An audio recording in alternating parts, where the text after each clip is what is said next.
ভাষা আন্দোলনের ভিত্তিতে রচিত উপন্যাস কোনটি?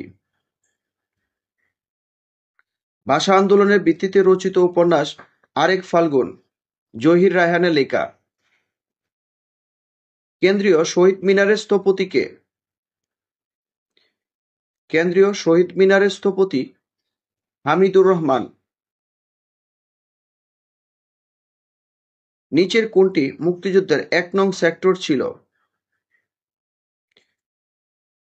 মুক্তিযুদ্ধের ১ নং সেক্টর ছিল চট্টগ্রাম। কত তারিখে বাংলাদেশের স্বাধীনতা ঘোষণা করা হয়? বাংলাদেশের স্বাধীনতা ঘোষণা করা হয় ২৬শে মার্চ ১৯৭১ সালে। আমার ভাইয়ের রক্তে রাঙানো ২১শে ফেব্রুয়ারি আমি কি ভুলিতে পারি গানটির রচয়িতা কে?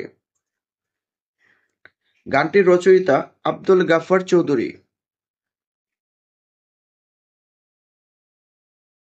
ভাষা আন্দোলনের সাথে জড়িত প্রতিষ্ঠান তমুদ্দুন মজলিস কার নেতৃত্বে গঠিত হয়?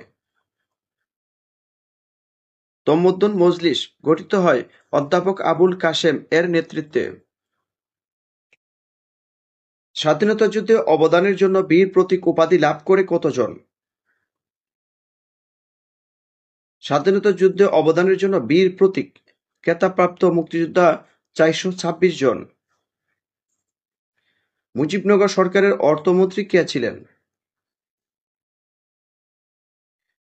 মুজিবনগর সরকারের অর্থমন্ত্রী ছিলেন ক্যাপ্টেন মনসুর আলী। আসাদ গেট কোন স্মৃতি রক্ষার্থে নির্মিত হয়? ১৯৬৯ সালের গণঅভ্যুত্থান। ঐতিহাসিক ১১ দফা দাবির প্রথম দাবিটি কি ছিল? ঐতিহাসিক ২১ দফা দাবির প্রথম দাবিটি ছিল বাংলাকে অন্যতম রাষ্ট্রভাষা করা। বাংলাদেশের মুক্তিযুদ্ধের দলিল সংকলন ও সম্পাদনা কে করেছেন?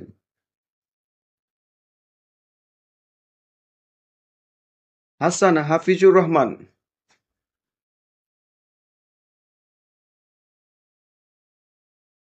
পাকিস্তান শাসনতান্ত্রিক পরিষদে কনস্টিটিউয়েন্ট অ্যাসেম্বলি ধারা বিবরণীতে বাংলা ভাষা ব্যবহারের দাবি কে প্রথম করেছিলেন?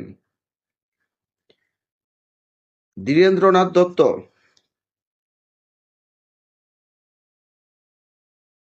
পূর্ব বাংলার প্রথম